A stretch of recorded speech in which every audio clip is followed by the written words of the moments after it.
Okay, we're going to look into this Mappa Mundi, or map of the world, or the known world that they have here. And here's a nice little depiction and showing of it.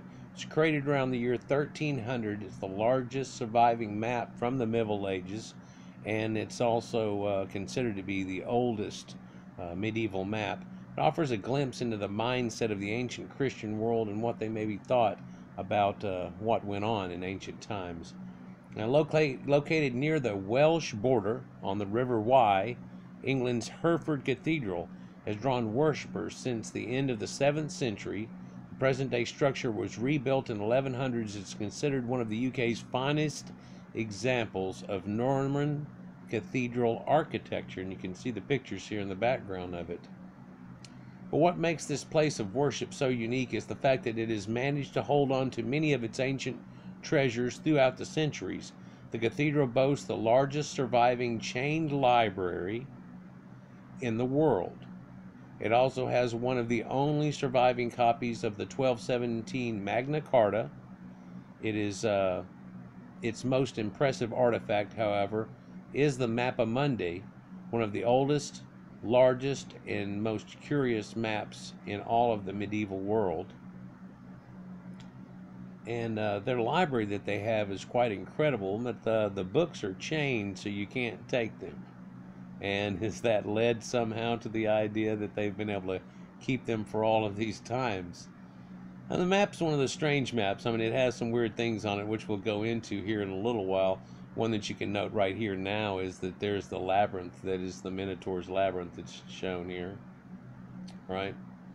But and it also is shown west to south to be west and east is north to south. This is the Mediterranean here.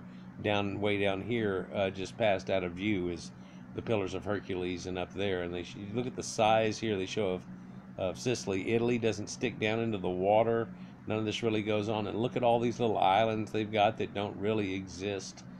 Things like that. And of course, here's Tunisia, and then Libya, and then it goes up into what is Egypt, and so on up there. But Mappa Mundi, meaning atlas or sheet of the world in Latin. The Mappa Mundi is an incredible detailed 1.5 meter long by 1.34 meter wide map made on parchment vellum or animal skin, depicting the history, geography, and religious understanding of the known world from the point of view of the 13th century European scholars. The map was believed to be created around 1300 and features more than 500 ink drawings on a single sheet of calf skin, offering a fascinating glimpse into the mindset of the ancient Christian world. Now, the map is listed on UNESCO's Memory of the World Register and described as the only complete example of a large medieval world map intended for public display. In many ways, it serves as a sort of visual encyclopedia of the world, with drawings inspired by biblical times to the Middle Ages, and in addition to the illustrating events marking the history of humankind in 420 cities and geographical features.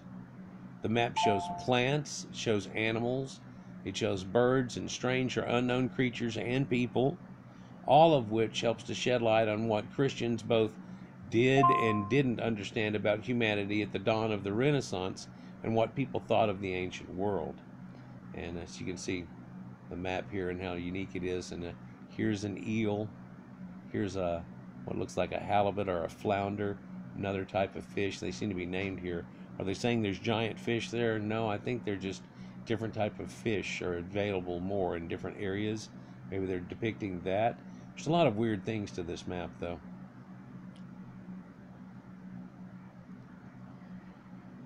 Now, it's a curious map of the medieval world, and people can point out things like there's this unicorn dog that's found in places, and then the true unicorn itself that's found in places. And then what's kind of blurring out here in the picture is a picture of a mandrake, and that's that screaming root that they pull out of the ground in the Harry Potter movies. Well, where all that comes from is an ancient belief that people couldn't pull these out of the ground. You had to do something silly like tie a dog to it and then walk away and then call the dog to you, and whenever it pulled it up, it would kill the dog but not kill the guy that tried to get him. And it was people trying to keep people away from I guess some type of narcotic substances or something if they ever found them. But yeah, mandrakes and so on. A lot of oddities and a lot of curiosities, I guess that you'd say, or mysteries. Now, in medieval times, there were hundreds of illustrated Mappa Mundi, but the one displayed at Hereford's here is the largest to have survived intact. And at first glance, the world depicted in the Mappa Mundi is unfamiliar. That's because, despite its traceable pilgrim and trade routes, scholars widely agree that it wasn't intended as a geographical map. It's not meant to be exactly in scale or anything like that. It's more of a metaphysical thought. Whenever you knew where you were on the map, you'd look at it like the lady is right now and saying, okay, well, we're here, and yeah, down here's this, and over here's that. And it's a metaphysical concept, too. Some of the things are totally out of place. Scholars widely agree that it wasn't intended, though, for a geographical map. The shapes of the seas and the continents are different than other maps and mislabeled. Instead, the map was meant to serve as a compendium of the world's knowledge from a spiritual and earthly perspective. People say that in keeping with the now most 13th century European Christians viewed the universe, the Mappa Mundi places Jerusalem at its center. Only 3 continents there are as Europe, Asia, and parts of North Africa represent the inhabitants of the known world. And you look at the map there, just like Herodotus maps and others, it's basically cut off whenever it starts to get into the Sahara. And they've rounded the edges off of the thing, too. And so they didn't even know Sub-Sahara really existed. But Europe and Asia's labels are reversed, though. They actually have Europe being listed as Europa in Asia, and Asia being listed as across the entire band of Europe and Northern Europe into Eurasia, as we call it. So kind of a role reversal there. And it's kind of odd about that, because what's weird is, I guess, Europa was a Carthaginian princess that had come to people from the northern, to the people in the northern area, and so they ended up naming the land after Europa. Or is there a twist that's been changed over time in some way due to where the people that were here in one place moved up to there and renamed the land what they used to be called here? Is that how that's working in some way? Anyhow, the Red Sea is depicted in red ink, and the oceans are green and the rivers are blue. In Asia and the East, where the sun rises and where the medieval Christians look for the second coming of Christ, who's coming from the East, this is placed at the top. Paris and Rome are among the largest cities depicted on the map, while Hereford is a tiny indistinct dot that is nearly rubbed off the calfskin sheet. And I'll show you something about that later, but they believe it's because it was stationed there, and everybody would look around the map and try to find themselves and go, there we are, and they would put their finger on it and oily their finger on it and kept rubbing it and things like that, and touching certain things, because you can see standout things on the map definitely have some wear and some tear on them. Other places do not, and so it denotes that. But quite a nice display here. Now, in myth and legends, in addition to illustrating people and places, the map also shows supernatural scenes from classical Greek and Roman mythology, biblical tales, and a collection of popular legends and stories. Look near the Strait of Gibraltar and you'll see the columns of Hercules on their own island, it seems, which were thought to mark the end of the inhabited world. The earthly paradise of Eden is represented by a circular island at the eastern extreme of the world, so over in the continent of Mu, as opposed to between the Tigris and Euphrates. But this shows a linear thing that I'll show you here shortly. Also, it's near Asia. Some of the most important Old Testament stories, such as that of Adam and Eve, Noah's Ark, and the Tower of Babel, are rendered on the top right of the map. And from Greek mythology, the Cretan labyrinth of Crete, or the Minoans, built by Daedalus to contain the Minotaur, is shown on the one island, as I showed you before, as the myth of Jason and the Golden Fleece, which you see right there. It keeps reappearing and showing there, and this is the Golden Fleece of the ram that they have there in the Colchis area where they're showing it at. And separately, there are also references to the story of Alexander the Great and his huge campaign that he had pulled through and gone all the way into India. There's also strange people shown on this thing, and you can see it projected on this column right here that there's one of the unicorn dogs, but a collection of the curious bestiaries, monstrous races, and outlandish creatures from far-off lands also populate the Mappa Mundi. A blimmy is a warlike creature with no head or thoughts, but with facial features on its chest. It has a mouth where your stomach is in the first place. It clutches a spear and shield in Africa. Two ceopods, men with one large foot. They don't have two legs, they have one large leg and one huge foot. Show you a picture of them here shortly, but they're said to have stuck their feet up in the air, resting on their back to shade themselves from the sun. And there's another depiction that calls them black-footed people because of some stupid thing where they suntan themselves by using their foot as a parasol. It makes no sense to anybody really, but some of these ancient tales and some of these things from Herodotus and other guys you can see are passed down over time and blended, and people just started believing crazy things. There's one of those, though, in two places in the map. One is in India and the other in the southern edge of the circular map. And 4 cave-dwelling troglodytes are also illustrated, and one is eating a snake. Now, many of these strange beasts are mentioned in ancient Roman texts, like Pliny the Elder's Natural History, and Herodotus, like I'm saying, and so on. Today, many scholars, including medieval art historian Marcia Kupfer, think that it's unlikely that the map's designers ever traveled to any of these places depicted on the Mappa Mundi. No, I don't believe they did, really. I think this is a compilation of knowledge from people who had gone there, and it's kind of an idea, but no one's really compiling the perfect map of a modern day. But it's close, and it's close enough, and something you might be able to work with, but then again, you're going to be scared you're going to run into unicorns and all kinds of things. But instead, they think, much like the depicted biblical and mythological stories, Kepler thinks it's more probable that these monstrous creatures were simply illustrations of popular stories passed down through the Middle Ages that, as she put it, represented the wondrousness of God's creation. And beautiful stained glass in this place, too. The Hartford Mappa Mundi is undoubtedly based on a Christian and English perspective. Christ judges mankind from the apex of the piece at the top, and a recent examination by the University of Glasgow senior lecturer Deborah Higgs Strickland reveals examples of an anti-Semitism, which is rather unsurprising considering the map was created around the era when the Jews were expelled from England by King Edward in 1920, and then later they were expelled again in 1492 out of Spain, and that led people to come to the Americas, I believe, in some fashion. But let's go on. In a scene depicting the story of Exodus, 4 Jews are seen worshiping at an altar where the golden calf is shown as a demonic idol defecating. The Jews are labeled Judea in red lettering, and Strickland argues that only Jewish figure with the face is clearly seen is a stereotypical character with a particular significance assisted to exaggerated, elongated, broad, or hooked noses and beards. In another scene, Moses is illustrated receiving the 10 Commandments and is depicted with yellow horns.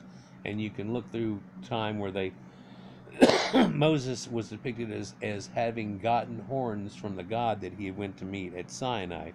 And the words are Karen, and it means goat horns. And nowadays people try to say, oh no, he had rays of light and everything. Well, rays of light would make people come close and not be scared away, and he wouldn't have to cover them, horns up with a veil like it says, and so on. Kind of leads you to a different idea of the original biblical concept, too, of what was going on. According to Strickland, the map, compared to what we think of nowadays, if you look back at it, you're like, what are they doing? What does that look like? Who is the horned god man? That's not cool looking. Anyhow, according to Strickland, the map presents a prejudiced view of non-Christians that was typical of the time and manifests in many other works of the art in England and elsewhere, although to include such references on a map of the world was quite rare, and especially on something of this caliber. But then again, it doesn't seem to be a maritime map again. It seems to be something for display. Kind of like in school, where you'll look at a world atlas that we have today, and they'll tell you, okay, you're here, and this is America, and this is where this is, and wherever you live in America or wherever you live in the world, they point it out to you, and you get a reference point to places around you. Then you start to hear stories about these places and things that happen in these places. And if you were to have some half-ass looking map and start doing that, that's the way this pretty much ended up. And it looks like there's 2 or 3 people involved. The cartographer and the person that actually calligraphates and writes the words seems to be one single person. There's no deviation, and they use like magnifying glasses to look at it and so on, and you can tell it seems to be exactly the same guy. It has mysterious origins, though. Today the map makers still remain unknown, yet it's widely agreed that the work was created by a small team of designers as opposed to a single artist. Since the handwriting in the map seems consistent, Furman and other scholars believe it was labeled by one scribe, while 2 or 3 artists may have drawn the illustrations. That's like I was saying. So they're still jiving on that idea here years later. It's also a mystery how the Mappa Mundi actually came to be at Hartford Cathedral, pictured in the background there. Beautiful place, and the stained glass windows in there, incredible. But how it became to be there. Some scholars believe it may have been created in Hartford, but small clues link it to a Lincoln Cathedral in the East Midlands, where the map's commissioner, Richard of Harlingham, has believed to have worked. The city of Lincoln, which was smaller, and its cathedral shown depicted in vivid detail on that map, while Hereford appears to be been added near the River Wye almost as an afterthought, and then it's almost smeared off because people kept touching it and go, there we are, like I was telling you. But now they've got it under glass and into a sheet thing, and it looks quite the display here. Here's another look at that, and here's a projection on the wall of a piece of that map showing the unicorns again. There are new theories about Hartford's map continue to develop, though, and divide scholars and historians on what they think of things. Kupfer argues that there are 2 perspectives of the world rendered within the map, one showing a humanistic and mortal version, and another showing a divine perspective or a divine viewpoint. For centuries, scholars thought that the map's calligrapher had incorrectly labeled the continents of Asia and Europe, but Knopfler believes this was an intentional artistic invention and one of many examples of mirrored imagery within the map.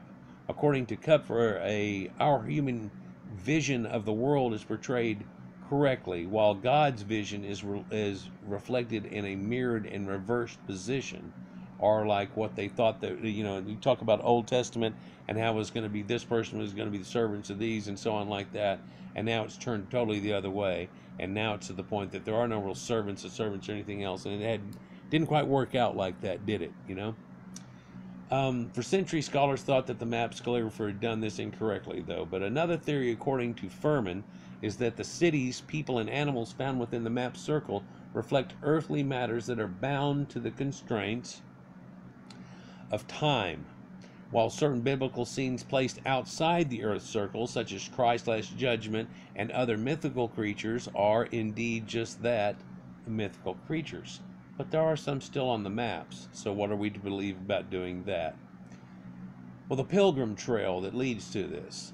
Historian Sarah Arrowsmith, no kin to the rock band, says that the Mappa Mundi would have been awe-inspiring to the average visitor during the Middle Ages. Kept behind 2 wooden doors, the map was concealed during much of the year and only displayed to the public during special days and events. Hartford's Cathedral Reverend Canon Chris Poulin maintains that the Mappa Mundi would have been the first depiction of the entire world many medieval people would have seen. And in the age rife with symbolism and rituals, from the clothing people wore to religious and civil ceremonies, the map likely would have helped people find meaning and hope in their lives, and to give some direction, to be able to, like I was telling you before, here we are, you are here, this is the way the world is, here's where all these people are, you are here, that type of thing. Other treasures, though, and if you'll look, this in the background, this is the library, and the books are chained, and they're chained to that rod with old elder chain.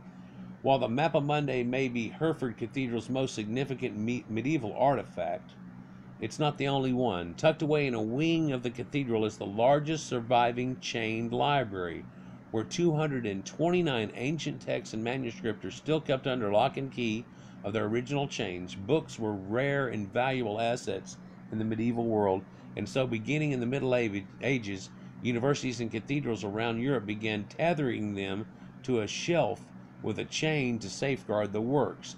Today, the library and its chain contents are still open to the public, though, upon appointment. The cathedral also boasts a copy of the Magna Carta, often considered to be the foundation of English law and the first document limiting the King of England's powers and protecting civil rights. The document's most significant revision was issued by Henry III in 1217. Only 4 of the original charters survive, and 1 is kept on display in the library of Hereford Cathedral itself.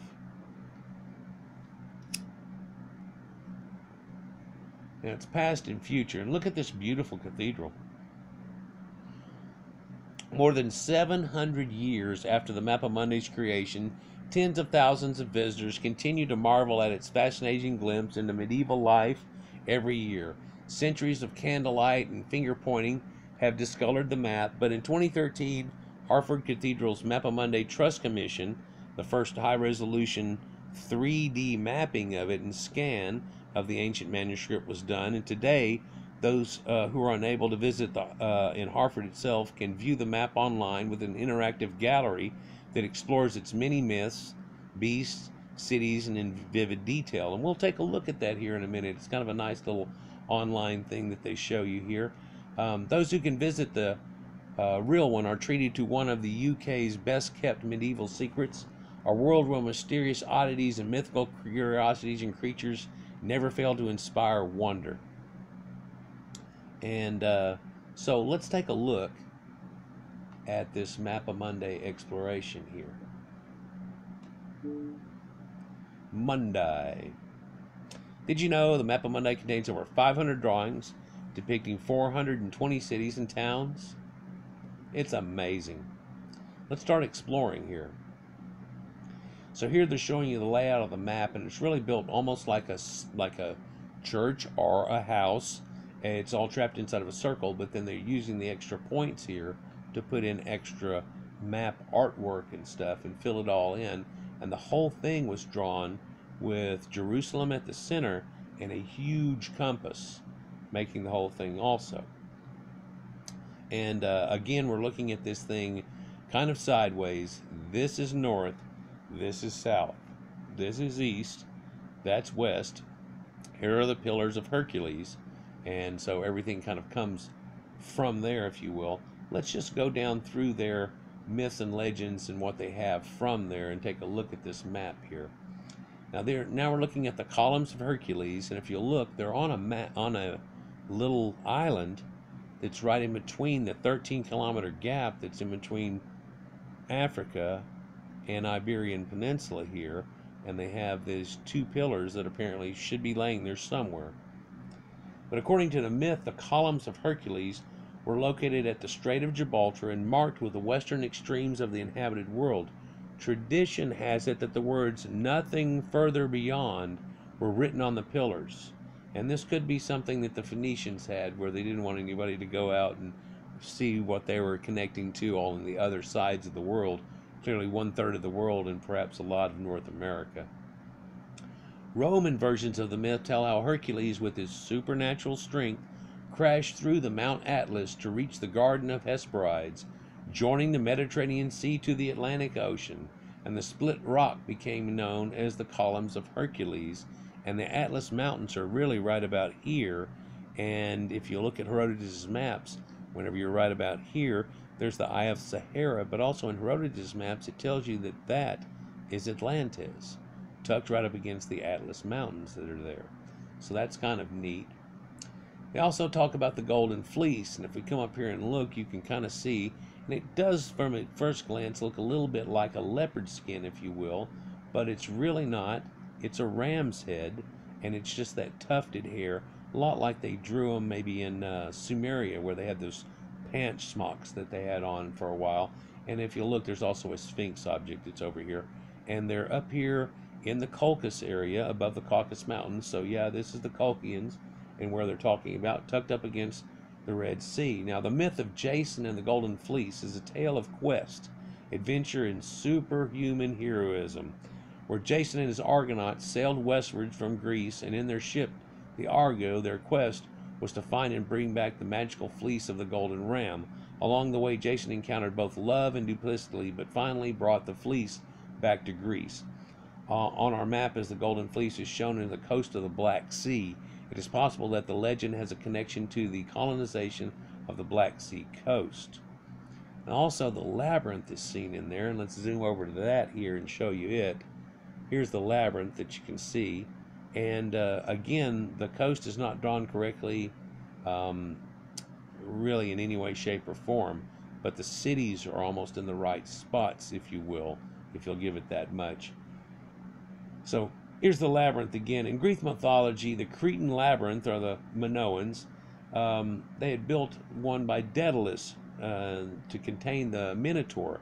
And the Minotaur, I'm telling you, is not really a normal, just cow type thing, but it was actually the primordial cows that were there, the aurochs. And the aurochs could not be tamed quite well, and it caused problems.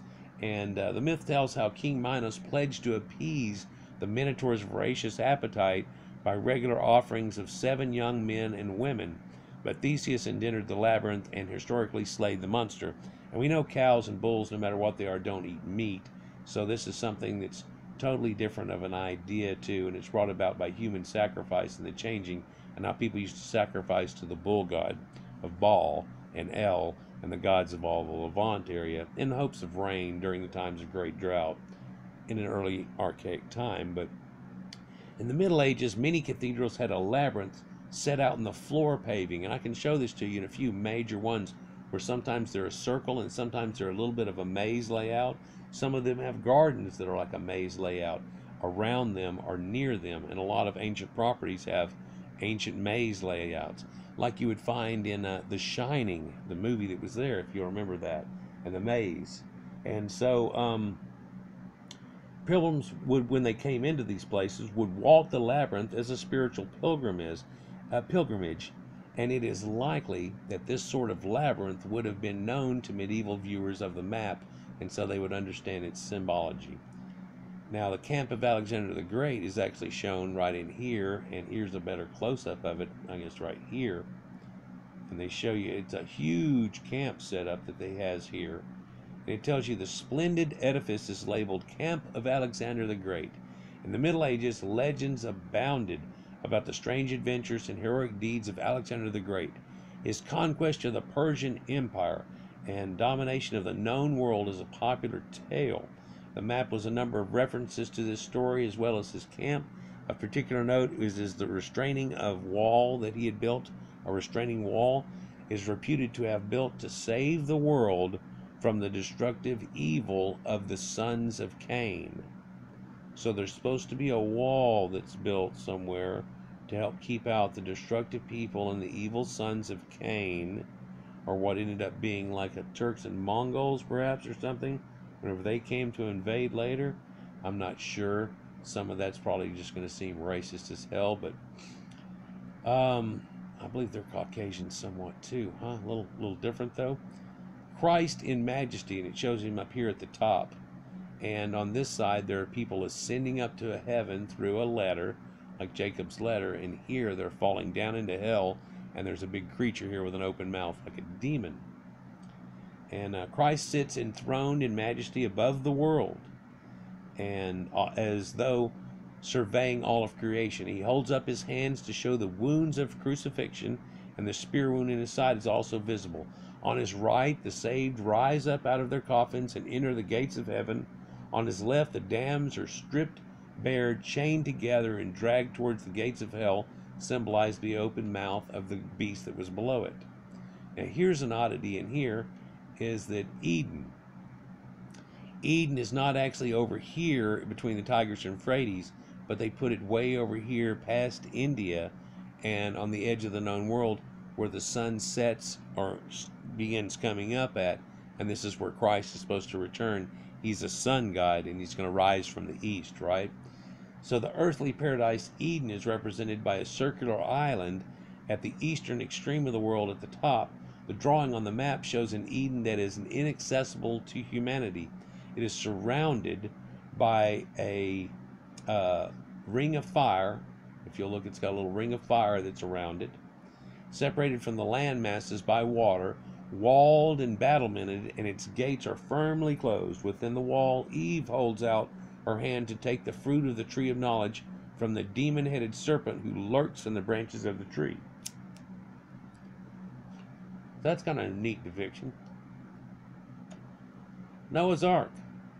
And it's back over here near the mountains of Arata, and right here near this lion human-headed person that are over here, and a few of these other oddities that are listed around, in an angel. Well, let's look at this here. Here's the Noah's Ark tale, and you can tell that this is woven fabric, almost woven like a basket or rattan, and then sealed with bitumen. And if you look, it's a rounder looking object, and it has a real high prow on both sides of it, not looking like what we have turned it into today with this extremely elongated rectangle. And if you look at my Sumerian ones, it shows you that the Sumerian one was originally rounded, high-prowed, and so on, a lot like that. And so were their boats and the reed boats. And so were the Egyptians that come from that. The Bible tells how angry with the wickedness of humanity he was, and God decided to cause a great flood to wipe out all of mankind. But the only man unattained by wickedness and worthy of saving was Noah. He said he was perfect in his generations along with his family. So God asked Noah to build a great ship, which was the ark, to save the animals of the world and his own family. Inside the drawing of the ark, we can see a number of beasts and 3 people, including a bearded man who could be Noah. There. The Red Sea in the Exodus. So here's another touchy type subject, but it shows you this weird thing where they go right through, and you can tell how the Red Sea's cut off and how they had made it dry. Although if you tried to do this in reality, it's 180 foot down from here to the cliffs, down to the bottom of the sand at the bottom, and it would take a professional rappeller to even make the attempt to try to do it. And people aren't going to be doing it on carts and a bunch of kids and old people and stuff. It's a farce. In fact, in the Bible, it never actually does say Red Sea. It says Sea of Reeds. The words in Hebrew are Yam Suf, and Suf is reeds. It's the Sea of Reeds, and that's back up over here by Egypt, and has nothing to do with it really, with them crossing through a sea. But it did give them the idea of the baptismal thing that they had to have for the symbology running through in the ancient tale that they had developed. On the map, there's a clear pathway through the Red Sea. This marks the route of the children of Israel out of slavery in Egypt that we can't find recollection to, and towards the promised land. If you follow the meanderings of this route, you'll see where the Israelites got lost in the desert and then finally found their way to the promised land, which was apparently not too far from right where they came out of Egypt. For medieval Christians, this story spoke of passing through the water of baptism, undertaking the journey and wanderings of life, and then finally finding salvation. It's a symbolic journey. They even have Babylon here in the Tower of Babel. It's huge right here. And it is showing up near the Tigris and Euphrates River and where Babylon is, but the imposing city of Babylon, it tells you a lot about here too. With its 5 elaborate stories, is the largest structure on the map. The Bible gives the details about Babylon's impressive size and construction, and similar details appear in the text on our map. As well as representing the city of Babylon, the topmost tower of the drawing on the map is labeled Tower of Babel. The story of the Tower of Babel tells how, in their arrogance, people sought to build a city tower so high that it would reach the sky and be able to talk to the gods. But God punished them for trying to do that and sneak their way in, and so they caused humanity to speak in all kinds of different languages.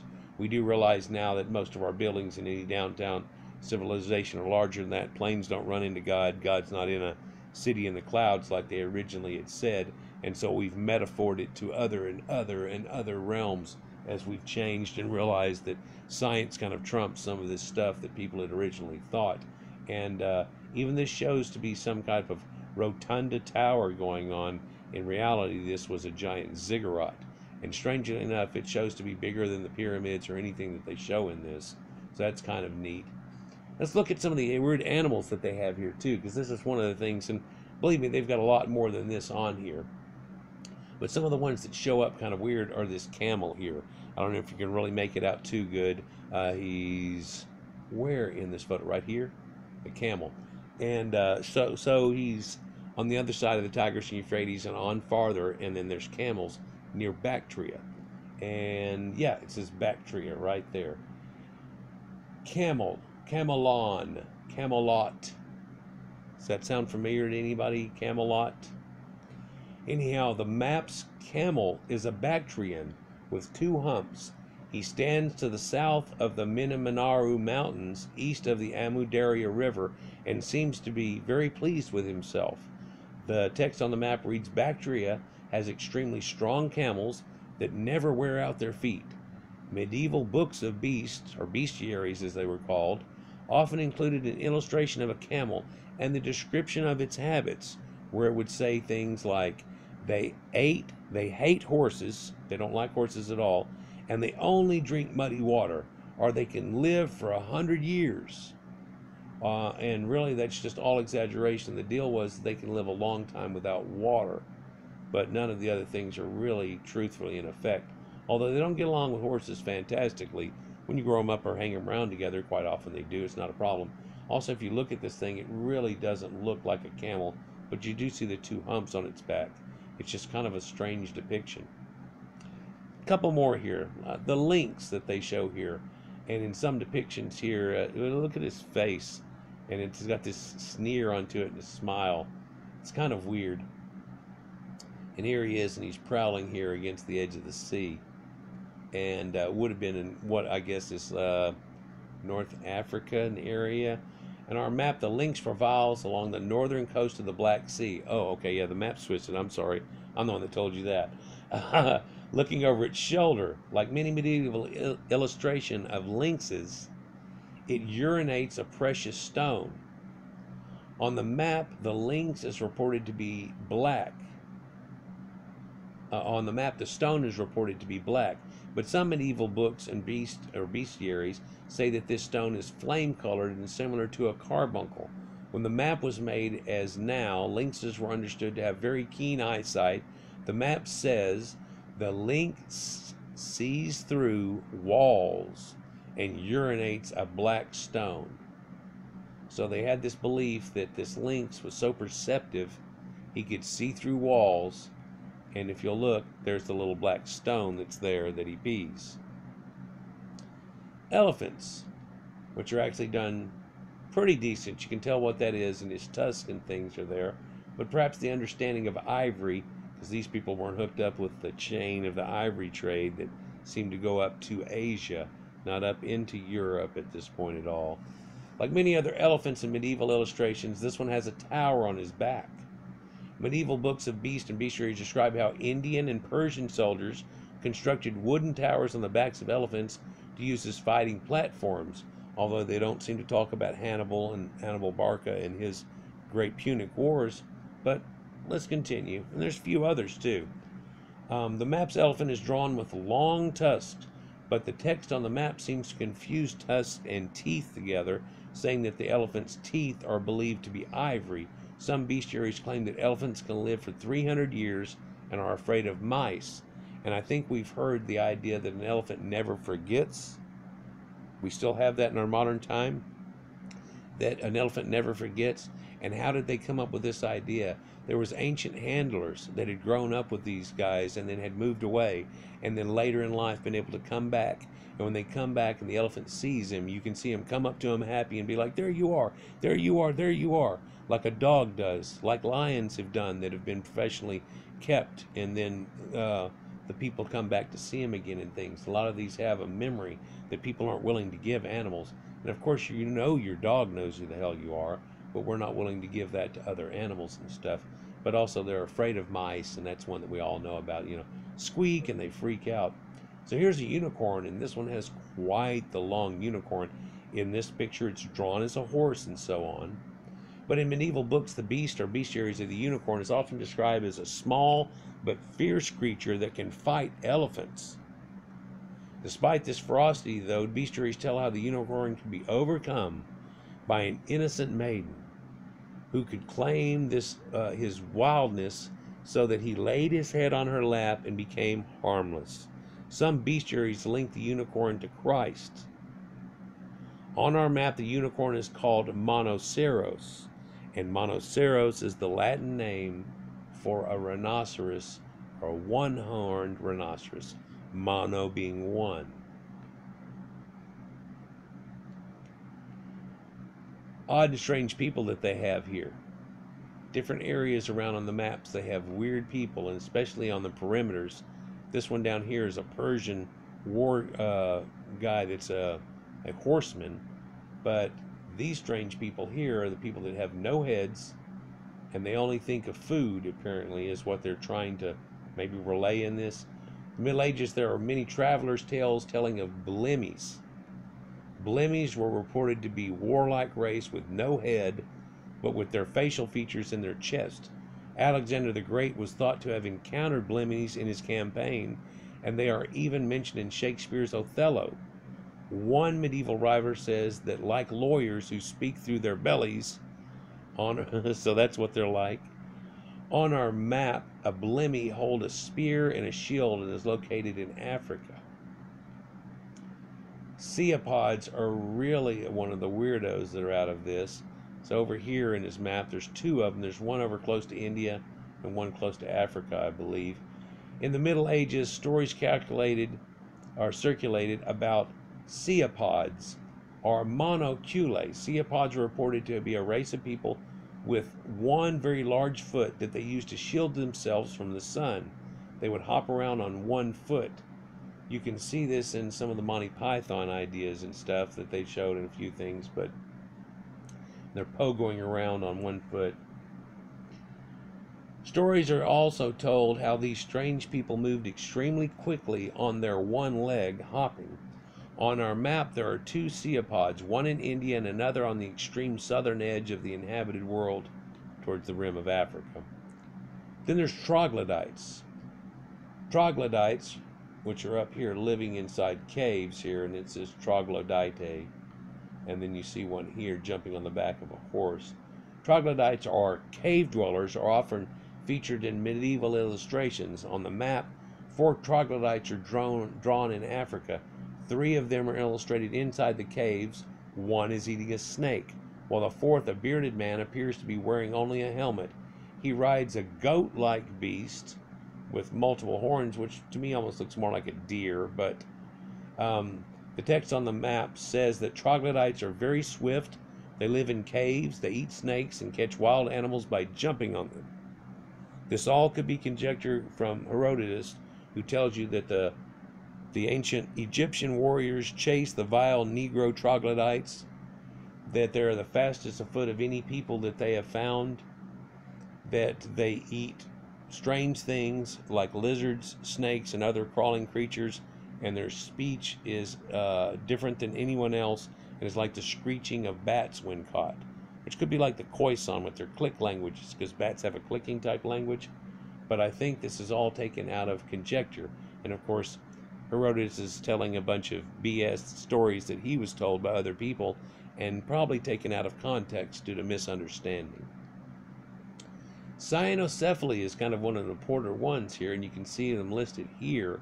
Here's a bear that's in here, but then over here there are these dog creatures. And these are stories about men with the heads of dogs and barking voices, and are many and varied, and go back to classical antiquity. Some medieval travelers and writers describe the cyanocephaly as barbarians. So it could just be the people that had a barbaric speech and so on, and that they acted like dogs, if you will, and they're going to try to have bad conjecture, but things get taken out of hand. Who can be tender one minute of these guys, but be aggressive and uncontrolled the next minute? So these barbarians, now they had the advantage of being a berserker. They would instantly lose their cool, right? In one medieval legend from Wales, the cynocephalae can be interpreted as werewolves. In some other legends, St. Christopher is reported to be a giant with a head like a dog. This is St. Christopher. Protect us, right? And we'll look at the last thing off here is where they show you Hereford, the town itself, and it's right here, and it's basically almost smeared off, and you can see where part of the name is. On the map, Hereford is pictured as small, indistinct building on the River Wye. It seems to have been almost rubbed off the vellum, and some scholars think this might be due to the pointing fingers of Herefordians, or pilgrims, who over the centuries, as they located the city, would be like, there it is, and have to touch it. Recent scientific tests on the map's wooden frame displayed on the exhibition suggest that the map was probably made in or near Hereford, though.